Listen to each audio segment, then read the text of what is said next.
Hey yo, j'espère que vous allez bien. On se retrouve aujourd'hui pour une nouvelle vidéo qui va être une vidéo que j'avais pas prévu de faire à la base et qui va être une analyse en fait du dernier reportage fait par M6 pour le journal le 1945 et qui a comme sujet Blackpink. J'espère que la vidéo vous plaira et donc c'est parti. Allez, de la musique avec le phénomène Blackpink. 4 jeunes filles venues de 4 pays différents. Elles font souffler sur la K-pop un vent de fraîcheur. Depuis 2016, les fans sont de plus en plus nombreux à les suivre. Attention, talent découverte. Alors très franchement, pour l'instant ça commence très bien. Déjà le présentateur il utilise des termes plutôt élogieux concernant Blackpink. Il utilise les mots talent, découverte ou vent de fraîcheur. Et ça très franchement, ça met carrément le groupe en valeur. Comme toutes les chanteuses de K-pop, elles sont jeunes, belles, au look coloré et aux chorégraphies millimétrées. Alors moi j'aurais pas dit la phrase comme toutes les chanteuses de K-pop, elles sont jeunes. Mais j'aurais plutôt dit en fait la plupart ou la majorité des chanteuses de K-pop sont jeunes. Parce qu'il existe beaucoup de chanteuses de K-pop qui ont dépassé la vingtaine et elles sont pas toutes vraiment très jeunes. Mais ça très franchement c'est un tout petit point, un tout petit titillement et c'est pas très grave. On a voulu avoir une image beaucoup plus forte. Sur nos nouveaux clips, on a des looks qu'on n'aurait jamais imaginé avoir avant.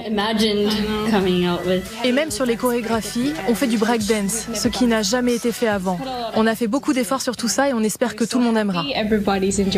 J'aime beaucoup ce moment-là parce qu'en fait, il parle vraiment du processus du clip, de la chorégraphie. Parce que très souvent dans les reportages français sur la K-pop, il parle du look, des fans hystériques et basta. Et là, on n'est pas vraiment dans cette optique-là, on est plus dans la recherche d'informations sur le travail du groupe et ça, c'est vraiment cool. Blackpink est inédit aussi, car les 4 chanteuses viennent de pays différents. Jisoo de Corée du Sud, Jennie de Nouvelle-Zélande, Rosé est originaire d'Australie et Lisa de Thaïlande. Alors j'ai vu que beaucoup disaient qu'il y avait une erreur concernant Jennie, comme quoi elle serait née en Corée du Sud et pas en Nouvelle-Zélande. Sauf que Jennie elle a vécu la plupart de son enfance en Nouvelle-Zélande et la journaliste elle a pas dit qu'elle était née en Nouvelle-Zélande. Elle dit bien qu'elle vient de là-bas et elle dit pas qu'elle est née là-bas. Donc pour moi c'est pas une erreur et c'est quelque chose de juste.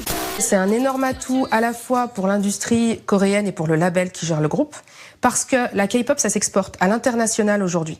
Donc plus ils ont dans un groupe des membres internationaux, plus c'est facile de s'adresser à un plus large public.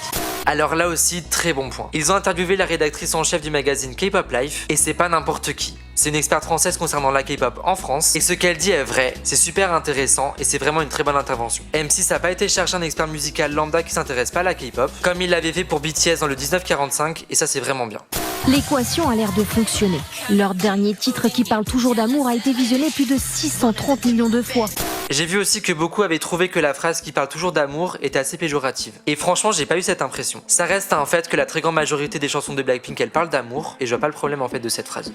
Et sur YouTube, où les 4 chanteuses se filment au quotidien dans leur maison commune. Blackpink donnera son seul et unique concert en France le 26 mai, et il devrait très vite afficher complet. Et bah très franchement, je dis bravo. M6 s'était rattrapé du fiasco du 1945 sur BTS avec 66 minutes. Mais là, c'est simple, c'est juste, c'est intéressant et ça montre une bonne image du groupe et de la K-pop. C'est bien de critiquer, mais c'est aussi bien de dire quand c'est bien. Alors un grand merci pour le 1945.